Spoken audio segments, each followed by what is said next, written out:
ভগবান শিব সম্পর্কে এমন 5টি মিথ্যে যা খুব দ্রুত ছড়ানো হচ্ছে এবং যার মাধ্যমে মানুষ শিবজিকে দোষী সাব্যস্ত করে তার অপমান করছে। নাম্বার 5, শিবজি যদি ভগবানই হন তবে তিনি নিজের ছেলেকে কেন চিনতে পারলেন না? কেন গণেশজির মাথা দেহ থেকে আলাদা করে দিলেন? আসলে একবার সূর্যদেবের প্রকোপ খুব বেড়ে গিয়েছিল, যার ফলে শিবজি সূর্যদেবের ওপর তার ত্রিশূল দিয়ে আঘাত করেছিলেন। এরপর সূর্যদেবের পিতা ঋষি কশ্যপ শিবজিকে অভিশাপ দিয়েছিলেন যে একদিন আপনিও নিজের পুত্রের ওপর এভাবেই আঘাত করবেন। নাম্বার 4, শিবজি গাঁজা বা চরস সেবন করেন। শিবপুরাণে কোথাও লেখা নেই যে মহাদেব নেশা করতেন।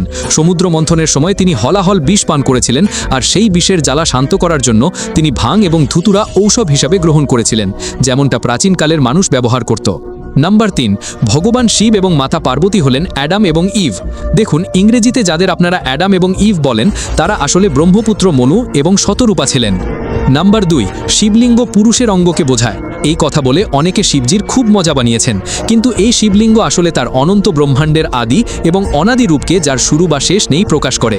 নাম্বার 1, শিব এবং শঙ্কর একই ব্যক্তি। এটি একটি বড় মিথ্যে। শিব হলেন এক নিরাকার সত্তা, যিনি ব্রহ্মা, বিষ্ণু এবং শঙ্করকে সৃষ্টি করেছেন। বলুন জয় শিব শঙ্কর।